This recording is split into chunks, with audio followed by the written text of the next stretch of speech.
This is the Detroit Sports Podcast Network.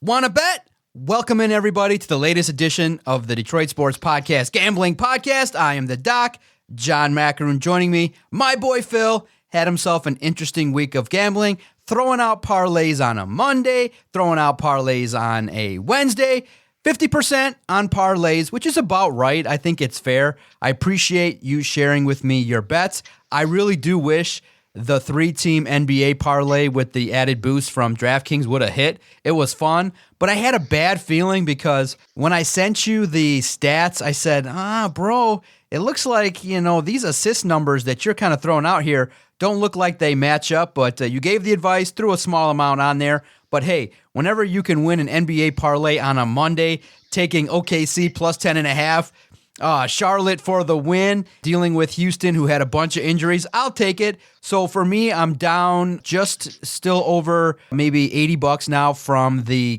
Conor McGregor fight because of the fact that I'm taking advantage of a free bet. There was a great promotion on DraftKings where basically you're going to win $50 by a game being played in the NBA. So kudos to Phil for giving me the advice. So I'm still down, but I'm making my way back. So you got to give me some real parlays. How was your week, brother?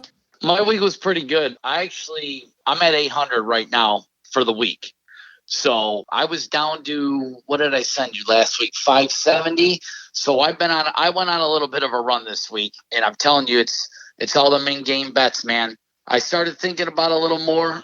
These games are not static. They're dynamic. So they're changing. You got to keep an eye on it. And I refuse. Outside of Monday was just Monday's the two picks I gave you Monday just seemed like a sort of slam dunk, like especially given the fact that Davis was out for LA and like you already alluded to with Houston dealing with all the injuries, those two picks just seem easy. But like last night, I don't know if you checked, dude, Nicholas Batum actually had 2 assists within the first 4 minutes of the game. Of the game, dude. He literally had 44 minutes to get one. And that was it. DiVincenzo did the same thing. He had 2 assists early in the first quarter, and then he barely covered.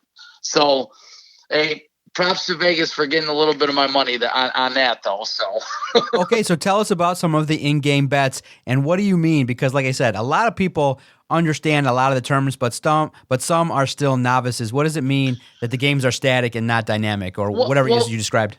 Well, so here's the thing. So all these lines come out and they're set in stone. Like we're not taking anything. You're not taking anything into account. Like the game's not always gonna play out like that. Like look at last night, for example. Me and another one of my buddies were talking about Brooklyn and the Pacers. We're like, man, the Pacers have been playing pretty good. Brooklyn's been playing terrible. The line's like -1 for Brooklyn. Why not bet the Pacers on the money line? Brooklyn comes out and beats the brakes off of them. Why? It's game flow. When these lines are set, they're set on basically, it's just set on all the statistics, how the teams have been playing recently, et cetera, et cetera. Why not take advantage of the situation, watch the game a little bit? For example, the Lakers game. Once again, taking OKC with the points would have been a solid bet, especially how they played Monday. I mean, OKC was missing their starting point guard and their backup, so I'm sure a lot of people wanted to jump on LA minus the 11.5. I watched the game for a little bit. When the Lakers were down 14, I jumped on the Lakers plus 2.5 points, and I ended up covering. So why would I jump on the Lakers minus 11.5 to start when I haven't even seen any inkling of how the game's going to play out? Now, granted, I didn't think I had no worries that LA was going to win, but I don't want to spot 11 or 12 points, especially in the NBA when this year's been crazy and anything can happen. Okay, so you hit on these in-game bets, and what you're saying is you're paying attention to what's happening in the game. There's opportunities in-game to take advantage of certain situations that you're seeing based on what you're watching, to use your intuition as well as to kind of pay attention to the lines. And you're saying that through study and analysis, you're taking advantage of what's given out there to actually make some solid bets and to get some healthy returns. Yeah. So here, let's just go. And so I'm going to go over my bets just from yesterday. All right. So we had the parlay. We missed on Batum, so that cost me a loss. I had another free bet that I got from DraftKings with the Pelicans, the Lakers, and the Clippers. The Lakers and the Clippers both covered on the money line. The Pelicans didn't. Once again, I picked those games out of the gate to start at their lines and just let the dice roll. So we get to 5 o'clock. I'm watching UConn and Providence. The under is set at 138.5 at one point. I bet it under. It hit. Providence, I got Providence at plus 114. Anytime you can get plus money on the money line in one of those games, especially when it's sort of close, I bet on Providence. That hit. I took the under in the Pepperdine San Francisco game because they had 11 points at 14 minutes, and the under was set at 61. So now they almost got there, but it got to 60. So I hit on that. And I also took – this one's sort of funny, though. I took Pepperdine. I thought it was taking Pepperdine plus 5.5 for the first half, but I ended up taking them for the game. Well, if I would have taken my original bet, I would have lost. But I got lucky, and they came back, and they actually won outright by 8. Oh. So there's that. Though I took the Wizards plus 7.5 with like 2.5 minutes left, and they were down 6. That they ended up losing. They ended up losing the first quarter by 12. I even snuck into hockey a little bit. Toronto and Montreal. They were at 2 goals at the end of the first. I bet it under 6.5. That held. I bet the Clippers and the Timberwolves under 109.5. That held. So I mean, look. All the games that I bet, I lost one of my in-game bets so far out of the 7 that I just ran off. I lost one of them. The 2 bets that I set before the game even started, I missed in 2 spots, and it cost me my bet. So why wouldn't I try and just you got to do a little bit of math, watch a little bit of the game flow, and try. Like now, it's never going to be perfect, or else I'd be up to 1,500 by now. Just with making my $5 bets because I wouldn't have lost anything. But I'm betting $5 or $10 max, and I'm up from like I said, I started at 570 last week. I'm up to 800. So my winning percentage this week has been pretty good just by paying attention a little bit and following game flow. Exactly. So you're winning. You're still, you're making money. Yeah. Now, because we're describing some losses doesn't mean that Phil's not up overall. What he's saying is he's betting volume, and he's hitting on more bets than he's losing. And he's betting small, $5 to $10. Now you're testing the system out, and as you build your bankroll, all you'll do is just incrementally make the bet double, and you'll make more money. So this is what we're talking about here in the analysis. So listen to what Phil's saying carefully. Pay attention, and if you can read these trends and make small bets to build your bankroll, when you build it up to a point where you can healthily make bets, now you can operate your system and double the returns. Just like in poker. Really, bottom line, what you're saying rings true to me because the very first poker bet, the very first poker book that I read said you don't want to play 1-2 forever because they said, hey, if you win one bet an hour, for example, and you win $40, you sat there and you basically made $40 an hour. If you just double the game, you would have made $80 an hour playing the exact same thing. So they said the first piece of advice was build your bankroll, play solidly, but move up as fast as possible and play at a higher level because that would increase your returns. So this is very much what Phil is doing. He's making small bets, building up that bankroll from, you said negative $29. He's already got $800 in 3 weeks, 3 episodes of Want to Bet. Yeah, so we started this right when the books opened up. Literally that Thursday, I had $21 in my account. I took advantage of the couple free bets, the $100 free bet from DraftKings, the $100 in free casino money. That weekend, I was up to $500. Absolutely. And this is why, like I said, this is why we got you doing this, man, because you're sharing the knowledge breaking it all down, and it makes absolute sense. So this is good. And you're like you said, you're not doing anything too outlandish, nothing too crazy. Calculated parlays when you need to, but not really. I don't think parlays are the way to go. You definitely can hit if you hit a couple at a time, but they're just really tough. Those are the bets that the bookmakers really love, is for when the players play parlays. Well, yeah, because I mean, so here's the thing, and this is something good that I picked up online as well. I really didn't think about it. If I'm going to bet a parlay, I better be betting each one of that pieces of the parlay, because if I think the parlay is going to hit, I better bet the separate pieces. Here's the thing. So if I would have taken if I would have had 4 bets in on our original parlay, I would have hit 2 and I would have lost 2. So I probably would have been slightly ahead because I would have bet less on the parlay, but I would have been probably want to be betting a little less on the parlay. We're going to get some great odds, but once again, it's a little tougher to hit them. So I would have won 2 out of 4 bets. I would have at least pushed, maybe possibly profited a little bit had I just made that decision. So that's I'm still learning on the fly myself too. Yeah. So that's something else to take into account as well. Yeah, before we review what happened last weekend in the Super Bowl, really interesting bets, really interesting in regards to how it went down.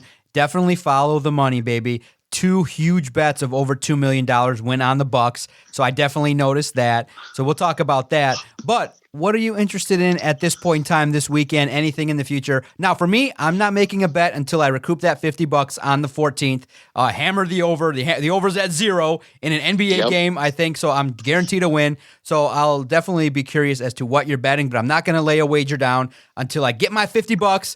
And then I'll try and recoup, get back to even. So what are you looking at? What's caught your attention in the next couple days here this weekend?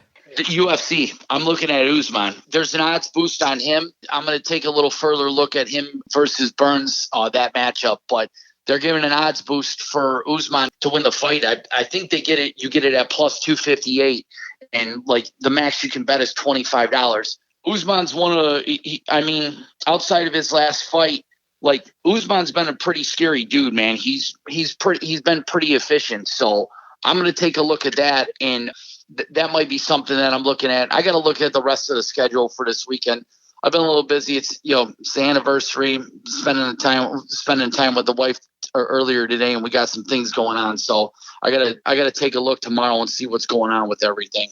Now, prior to the odds boost, it looks like he still was the favorite to win the fight, right? Yeah. Oh yeah. Yeah. He was the favorite, but once again, like they might be trying to entice some action. I can't remember the last time he fought right off the top of my head, but I want to, like you said, that's why I want to take a look at, I want to take a look and see what's going on and when his last fight was and see when Burns' last fight was and see how they match up stylistically before I do anything.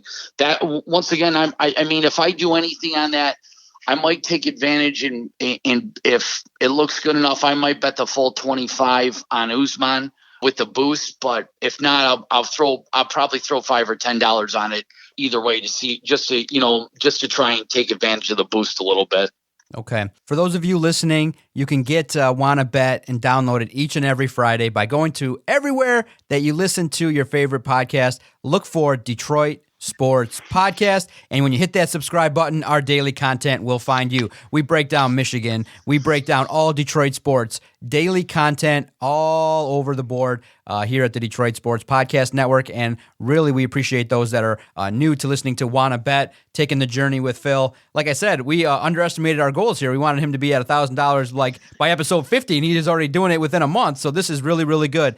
Make sure it's free. You listen and share, and definitely hop into the Facebook groups that are in town. There's a lot of gambling talk, and feel free, message us on our Twitter page at Detroit Podcast. Subscribe, and if you have a big bet, let us know. It's fun. I shared the Monday parlay. People like that. I shared that Phil gave me the tip. It's really fun. Now, always, and please take our advice. Bet responsibly. Phil's only betting 5 to 25. He's building up his bankroll. Look, do what works. Don't make $1,000 bets on the Pistons when they're playing a good team, because for some god-awful reason they're beating the good teams. So don't blow your wad, right?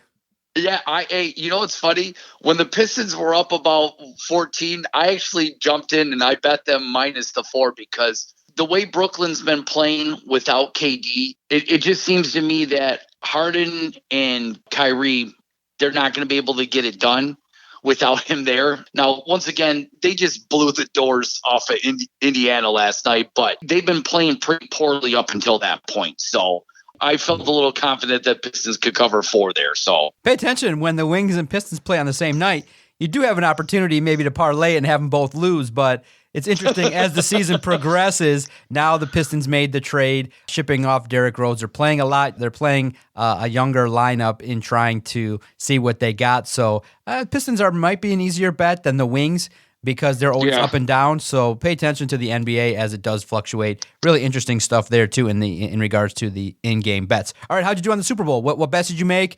I obviously loved the over on the national anthem, parlaying that with the Tampa Bay Bucks to win the game. So luckily I did okay. Took advantage, obviously, won the $50 with the free bet. Make sure that I took advantage of a bet where if one touchdown was scored, $50 in the coffer. So that was awesome.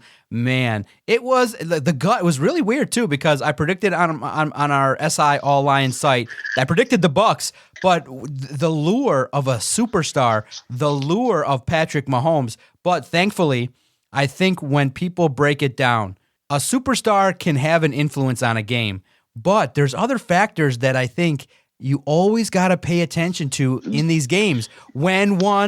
I definitely highlighted that when Andy Reid's son got into that accident, that's a huge distraction. You can't discount, Patrick Mahomes is better than anybody on the field. The old line of the Chiefs got decimated. Eric Fisher was a major, major injury. It caused a shift, and this information's all out there, guys.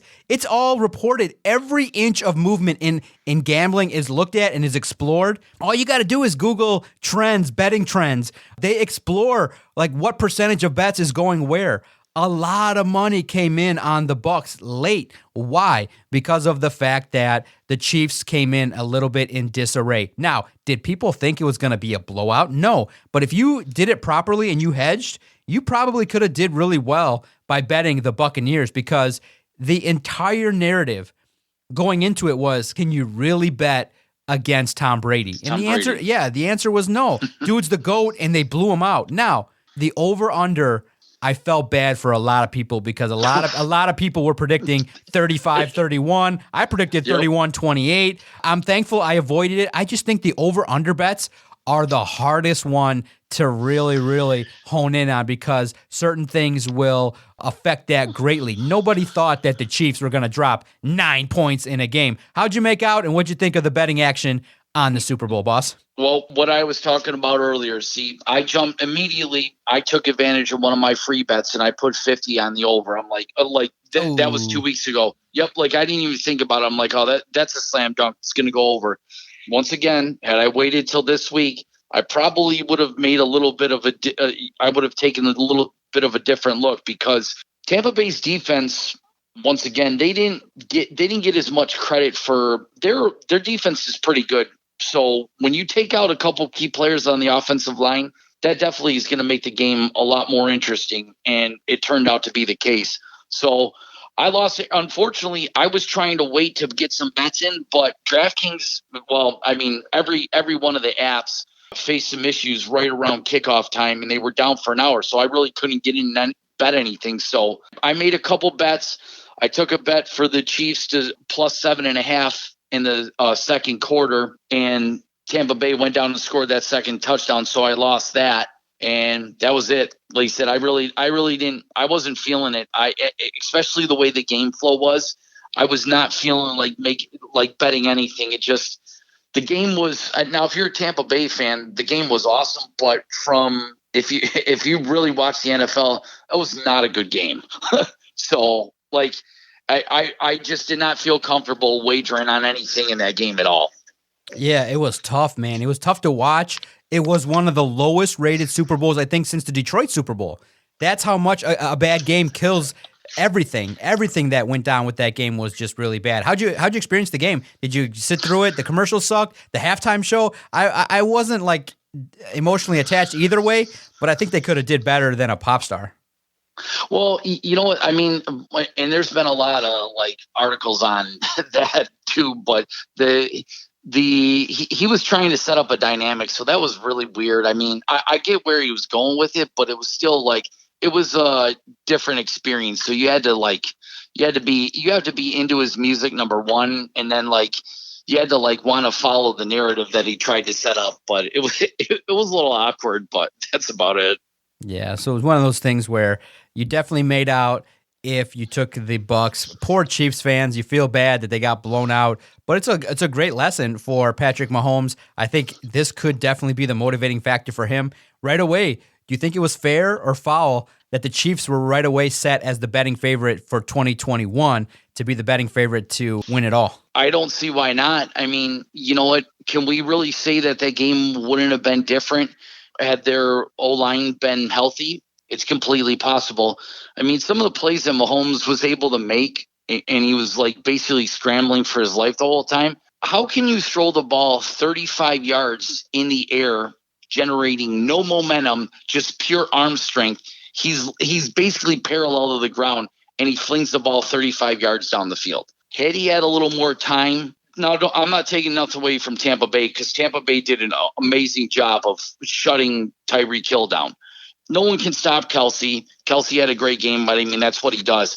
But what they did to Tyreek Hill was the amazing thing. Like, just made him basically non-existent. Yeah, it was unbelievable. The dominance in the trenches. I mean, you saw after halftime, it was like run, and it was more of the same. And Tampa Bay ate up clock, and they were able to just physically manhandle the Chiefs, and they were defeated. I loved it. Me personally, as a sports fan, I loved TB getting into it with Tyrann Mathieu right in his face. You know, I'm not all a big fan of him apologizing afterwards. It's competition. If you're going to take what's said on the field all personally and get all butthurt, then you shouldn't be out there on the football field. You know, Tom Brady was out there lighting it up, and Mathieu, you're going to point the finger at Tom Brady? You're just asking for an ass-kicking then. It's Tom Brady, and I think it culminated in the fact that, which is so classic, that really the stars of the Bucs did not come through. It was the guys that Tom Brady brought in. It was the Antonio Browns, the Gronkowskis, the Fournettes.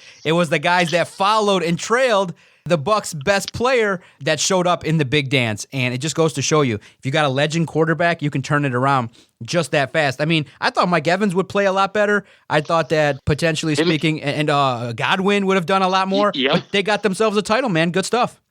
Yeah, they were non-existent. That was definitely something that surprised me. I thought he might have relied on them a little more, but hey, he brought a safety blanket in. His safety blanket did his job, man. Anybody took Gronk in all these apps with the to score 2 touchdowns, you definitely got yourself paid a little bit there. Yeah. Now, the big story from the game, and I'm a little confused, and I maybe you caught and paid attention to it. So if you paid attention at some point in the game, I think it was the fourth quarter, a streaker showed up on the field.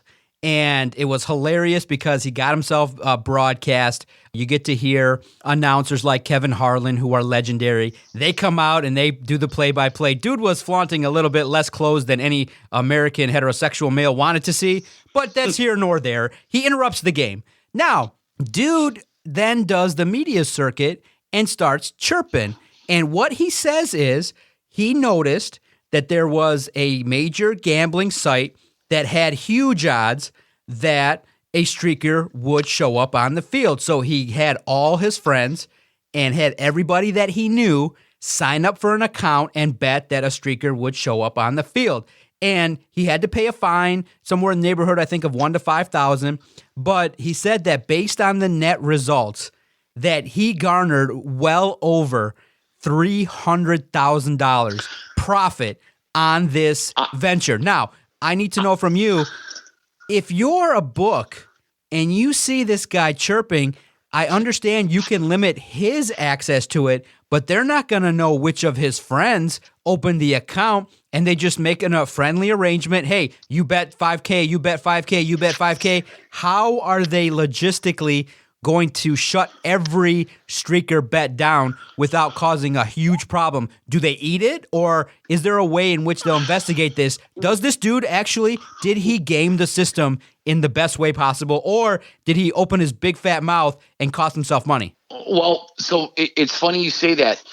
Brady, there's a story about Brady being with his over-under for rushing yards being minus 0.5. It was a big joke. He's like, hey, I'll design a play. I rush for 6 yards. The reason he set 6 yards up is because he knows if he has to kneel down, he still covers by 1 near the end of the game. But the NFL players aren't allowed to do that because it would be manipulating the bets. So I can't see how Bovado, it was Bovado, right? They were the ones that had the line. Bovado, I think, yep. So I can't see how they can't go back, especially if the guy's flat out fessing up to it. I wouldn't have said nothing. Like, I want to see some screenshots or some like activity showing that this actually happened. If someone can get the info, that'd be awesome. But if that's the case, there's no way that the book's not going to go back and void those bets, dude. They're just not. So I'd be really surprised. You believe him? He made these bets and won? I don't know, dude. Like you said, I want to see some actual screenshots, some info. I want to see a deposit to his account. I want to see like the bet slip, like something. Anybody can, you know what? Everybody will try and do whatever they can to try and get famous nowadays, bro. I mean, he got it. Plus, he wants to extend it a little more. Trust me, anything's possible. But I want to see some like proof, man. Yeah, what a wild story, man. I think that was the story of the Super Bowl, was the fact that a streaker got on the air, and actually claimed a big money bet. So if it's true, props to you, because you gamed the system. Hell, if you want to get banned from the stadium and take a fine, pay $10,000, but walk away with $350K plus, hell, man, might be worth it. And we got to have friends like that are going to be like, oh, this is easy. Sign up an account. We'll do this. You know, a self-imposed bet that you guarantee the influence of is amazing. And what a bet. If there will be a streaker that shows up at the Super Bowl, man, that's where we're at. Anything can be bet upon, and crazy. Well, the one safe bet is don't bet the Lions. As far as their odds are, there's no chance they're going to make the Super Bowl. So craziness is happening now all around the world of betting, and stay tuned here to Wanna Bet as we follow it. Phil doing his thing, you know, small little gain, couple $100 this week, but hey, that's just extra money that floats into his account. He's betting responsibly, betting safely, and each week we'll document how he does and the strategy in which he gets there. And right now, our boy Phil's over, and that's what we like to see. Good stuff, Phil. I'm looking forward to our next broadcast. John, thanks, buddy. Be good, man.